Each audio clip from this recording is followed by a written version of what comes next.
அஸ்ஸலாமு அலைக்கும் வரஹ்மத்துல்லாஹி வபரகாத்துஹு.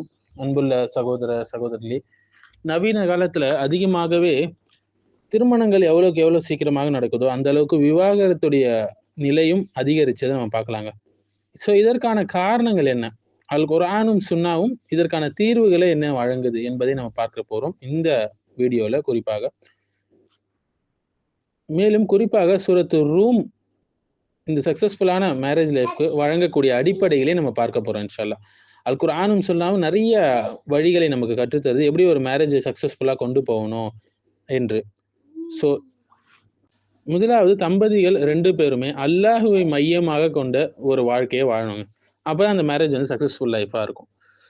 எப்படி சொல்ற மாதிரி, இன்ன சொலாத்தி வ நுசுகி வ மஹ்யாய வ மமாத்தி லில்லாஹி ரப்பில் ஆலமீன். என்னுடைய தொழுகையும் சரி, என்னுடைய வாழ்க்கையும், என்னுடைய மரணமும், அறுத்து பலியிடுதலும் அல்லாஹ் ஒருவனுக்கு மட்டுமே என்று அல்லாஹ் சொல்லி சொல்றான். சூரத்துல் அன்ஆமுடைய 162வது ஆயத்துல. ஸோ திருமணம் என்பது ஒரு இபாதத் என்ற ஒரு நோக்கத்துல நிறைய பேர் வரணும். அதாவது ஆக்சுவலா வந்து இந்த திருமணத்தின் மூலமாக நிறைய வணக்க வழிபாடுகளை என்னால் செய்ய முடியும் என்ற அந்த நோக்கம் மற்றவர்களுக்கு இருக்கணும். இது வெறுமனே ஒரு என்டர்டெயின்மெண்ட்காக, ஒரு எக்ஸைட்மெண்ட்டுக்காக, ஒரு சும்மா தற்காலிக மகிழ்ச்சிக்காக செய்யப்படுறது இல்லை இந்த திருமணம் என்பது. அல்லாஹுடைய திருப்தியை மையமாக கொண்டு அந்த தம்பதிகள் வாழ வேண்டும், அந்த குடும்பம் நகர வேண்டும். அதிகமான துவாக்கள் அவங்க செய்யணும். முக்கியமாக ரப்பனா ஹப்லனா மின் அஸ்வாஜினா வதுரியாத்தினா குர்ரத அயுனின் வஜ்அல்னா லில் முத்தகீன இமாமா. சூரத்துல் ஃபுர்கான்ல வரக்கூடிய அழகான ஒரு ஆயத்து, ஒரு துவா. ஸோ வந்து யா அல்லாஹ், எங்களுடைய மனைவிகளிலிருந்து, எங்களுடைய சந்ததிகளிலிருந்து எங்களுக்கு கண் குளிர்ச்சியை ஏற்படுத்து என்று கேட்கக்கூடிய அதிகமான துவா.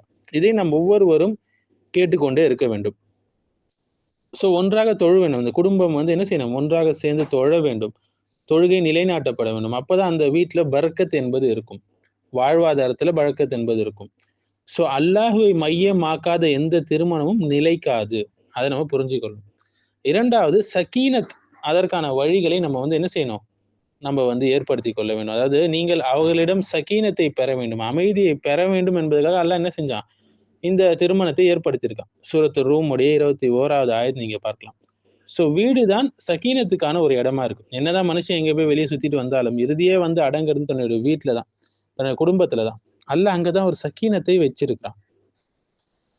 மேலும் அல்லாஹ் சுப்ஹானஹு வ தஆலா சொல்றான், அவன் உங்களுக்கு இடையில மவத்தத்தையும் ரஹ்மத்தையும் வைத்திருக்கிறான் என்று அல்லாஹ் சுப்ஹானஹு வ தஆலா சொல்றான்.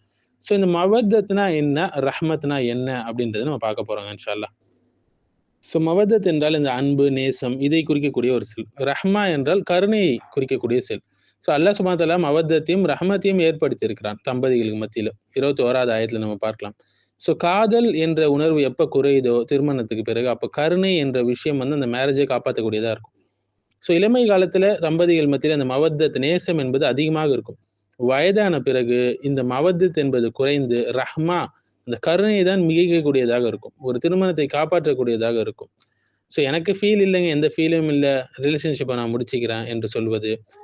ஒருத்தர் குறைகளை சகிப்பதற்கு கூட சகிப்புத்தன்மை, இந்த சகிப்புத்தன்மை என்பது இல்லாமல் போய்விட்டது நிறைய தம்பதிகள் மத்தியில. ஒருத்தர் குறைகளை சகிக்கிறதுக்கு மனசு கிடையாது. மேலும் ஒருத்தர் தப்பு செஞ்சா மன்னிப்பதற்கும் மனசு கிடையாது. மன்னிச்சால் அதை ஒரு வீக்னஸ் போல பார்க்குறாங்க. குறிப்பாக இந்த காலத்துல இந்த ஃபெமினிசம் என்ற வழிகெட்ட சித்தாந்தம், மேல் சாவினிசம் என்ற இந்த விஷயங்கள், ஆண்கள் அடக்குமுறையாகட்டும், பெண்கள் வந்து ஆண்களை போல நடக்க முயற்சிக்கிறாங்க. இந்த தவறான சித்தாந்தங்களால் நிறைய குடும்பங்கள் உடைஞ்சது தாங்க மிச்சம். நிறைய குடும்ப உறவுகள் உடைஞ்சது தான் மிச்சம். ஒரு மூமின் தன்னுடைய மனைவியை வெறுக்க வேண்டாம். ஒரு பண்பு உங்ககிட்ட அவளுக்கு பிடிக்கலைன்னா மற்றொரு பண்பு உங்களுக்கு பிடித்ததாக இருக்கும் என்று அல்லாஹ் ரசூல் ஸல்லல்லாஹு அலைஹி வஸல்லம் சொல்லியிருக்காங்க. ரொம்ப அழகான ஒரு ஹதீஸ். எப்படின்னா நம்ம ஓவர்லுக் பண்ணணும் அவங்களோட மிஸ்டேக்ஸ். ஸோ திருமணத்தை காப்பாற்றக்கூடிய முக்கிய சுன்னா இந்த சுன்னா நம்ம இப்ப பார்த்தது.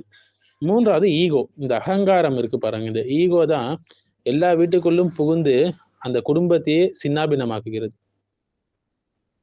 ஸோ இந்த ஈகோ அதிகரிச்சதுனால, நான் என்ற எண்ணம் அதிகரிச்சதுனால ஒருத்தருக்கு ஒருத்தர் ஒரு மன்னிப்பு இல்லை, விட்டு கொடுத்து போறது கிடையாது. நான் தான் சரி என்ற பிடிவாதம், ஆர்கியூமெண்ட்ஸு, நான் ஜெயிச்சேன் நீ தோச்சேன்ற போட்டி மாரி திருமணத்தை ஆக்கி கொள்வது, இப்படியெல்லாம் ஆனதுனால அந்த திருமணம் வந்து விவாகரத்துல தான் போய் முடியுது. ஸோ எங்க வந்து கணவனும் மனைவியும் தங்களுக்குள்ள பாவங்களை அதிகரிக்கிறாங்களோ, அது ஹலாலான திருமண உறவா இருந்தாலும் அந்த இடத்துல அமைதி வந்து அகற்றப்படுங்க. அந்த வீட்டுல, அந்த குடும்பத்துல பரக்கத் என்பது இருக்காது.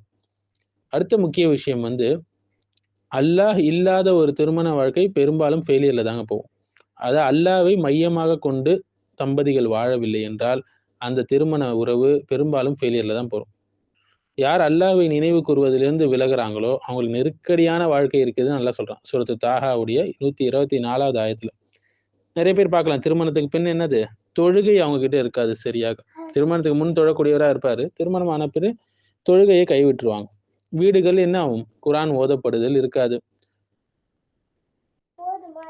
ஸோ இது போல இருக்கிறதுனால அந்த குடும்பத்துல வாழ்வாதாரமாகட்டும் பறக்கத்தாகட்டும் எல்லாமே கம்மியாயிடும். ஒரு ஆன்மீக வெற்றிடம் உருவான ஒண்ணு அந்த உறவு ஃபெயிலியரை நோக்கி போகும். 5வது வந்து ஒப்பீட்டு கலாச்சாரம், இந்த கம்பேரிசன் கல்ச்சர்.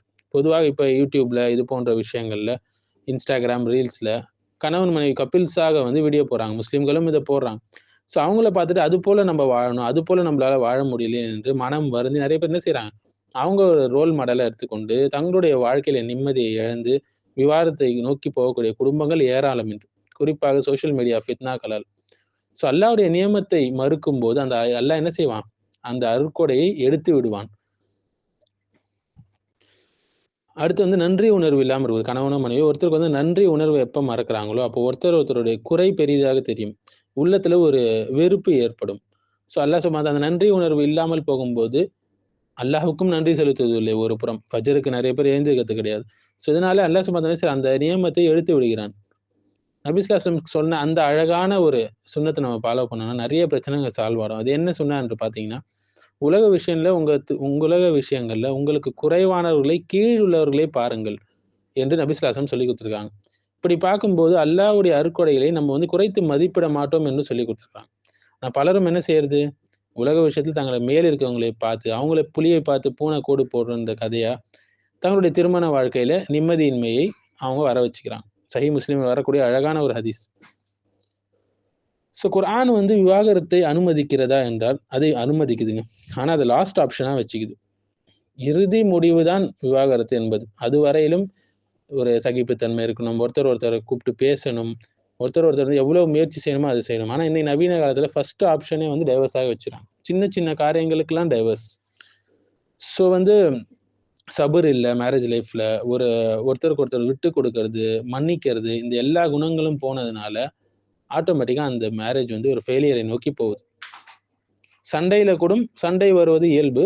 ஆனா சுன்னா என்ன என்றால், சண்டை வருது என்றால், ஒரு கோபம் வருது என்றால் அவங்க என்ன செய்யணும், உது செய்ய வேண்டும், தொழுவலாம், அந்த இடத்தை விட்டு நீங்கிடலாம், மௌனமாக இருக்கலாம். இது போன்ற தொழுகையை கொண்டும் பொறுமையை கொண்டும் உதவி தேடுங்க நல்லா சொல்றான். ஸோ இதெல்லாம் செய்யும் போது அந்த இடத்துல அந்த பெரிய சண்டை கூட சின்னதாக மாறிவிடும். ஸோ ஒருத்தர் மன்னிப்பது, விட்டு கொடுப்பது, இந்த பண்புகளை அவங்க அதிகரிக்கும் போது அந்த திருமணம் ஒரு சக்சஸ்ஃபுல் மேரேஜாக போகும். ஸோ பெரும்பாலான திருமணங்கள் உடைவது அந்த இடத்துல காதல் இல்லை என்றனால கிடையாதுங்க. மாறாக அந்த இடத்துல அல்லாஹ் இல்லை, அவங்களுக்கு அல்லாஹ் மையமாக அந்த தம்பதிகளுக்கு இல்லாதனால அந்த திருமண உறவு பெரும்பாலும் ஃபெயிலியர் நோக்கியே போகுது. எந்த தம்பதிக்கு மத்தியில் ஈமான் இருக்கோ அவங்களுக்குள்ள சபுர் வளரும், அவங்களுக்கு ஒரு ரஹ்மா இருக்கும், அவங்களும் நல்ல அஹ்லாக் இருக்கும். எல்லாம் சேரும் போது அந்த குடும்பத்துல ஒரு சக்கீனத் ஏற்படும், ஒரு நிம்மதி ஏற்படும். இதுதான் அல் குர்ஆன் காட்டக்கூடிய திருமணத்துக்கான வெற்றி பாதை என்று சொல்லலாங்க, சுருக்கமாக சொல்லணும் என்றால். ஸோ எந்த தம்பதிகள் அல் குர்ஆனை அதிகமாக படித்து அதை விளங்கி தங்களுடைய வாழ்க்கையில நடைமுறைப்படுத்துகிறாங்களோ அவங்களுடைய திருமணம் வந்து சக்ஸஸ்ஃபுல்லாக போகும். மேலும் அதுவே ஒரு பூங்காவாக மாறும், அந்த அழகான ஒரு வாழ்க்கை அவங்களுக்குள்ள உண்டாகும். எந்த குடும்பத்துல இந்த குர்ஆன் என்பது புறக்கணிக்கப்படுதோ அங்கேதான் ஷைத்தான் வருவான், எல்லா வசுவாசையும் போடுவான். அந்த திருமண உறவை அவன் வந்து விவாகரத்து வரைக்கும் கொண்டு போயிடுவான். ஷைத்தானுக்கு பிடித்தது குடும்பங்கள் உடைவது தான். அந்த விஷயம்தான் அவனுக்கு அதிகமாக பிடிக்கும். சூரத்துல் பக்ராவை அதிகமாக ஓதி வர வேண்டும் நம்ம வீடுகளில். அப்போதான் ஷைத்தான் குடியிருக்கக்கூடிய வீடாக அந்த வீடு ஆகாது. சூரத்துல் ரூம் சொல்லக்கூடிய அழகான செய்தி என்னன்னு பண்ண, திருமணம் என்பது ஒரு நிரந்தர உற்சாகத்துக்காக அல்லங்க, மாறாக ஒரு மன அமைதிக்காக, ஒரு சக்கீனத்தை பெறுவதற்காக அல்லாஹ் சுப்ஹானஹு தஆலா அதற்கான அடிப்படைகளை வகுத்து வச்சிருக்கான். மேலும் அல்லாஹ் சுப்ஹானஹு தஆலா தம்பதிகள் மத்தியில் மவத்தத்தையும் அன்பையும் ரஹ்மா கருணையும் வச்சிருக்கான். ஸோ அன்பு நேசம் என்பது திருமணத்துடைய ஆரம்பத்தை அழகுபடுத்தும். இந்த கருணை என்பதுதான் திருமணத்தை நீண்ட காலம் கொண்டு போகும், அதை காப்பாற்றும். ஸோ இன்றைய திருமண தோல்விகளுடைய முக்கிய காரணங்கள் பார்த்தீங்கன்னா, ஈமானை விட உணர்ச்சியை முன்னிலைப்படுத்துறது, கருணைக்கு பதிலாக ஈகோ அகங்காரத்தை அதிகப்படுத்துறது, நன்றி உணர்வு பாராட்டுறதை விட ஒப்பீட்டு கலாச்சாரத்தை அதிகப்படுத்துவது. ஸோ இதெல்லாம் வந்த பிறகு எப்போது அல்லாஹ் வந்து வாழ்க்கையிலிருந்து ஒரு மையமாக கொண்டு அந்த தம்பதிகள் செயல்படாமல் இருக்கிறாங்களோ அப்போ அந்த திருமணம் ஹலாலாக இருந்தாலும் அங்க வந்து பரக்கத்தும் சக்கீனத்தும் அகற்றப்பட்டு விடும். ஸோ அல்லாஹ்விடம் திரும்ப வேண்டிய அழைப்பு சூரத்து ரூம் நமக்கு கொடுக்குது. எங்கு ஈமான் முன்னிலை பெறுகிறதோ அங்கு திருமணம் வெற்றி பெறும்.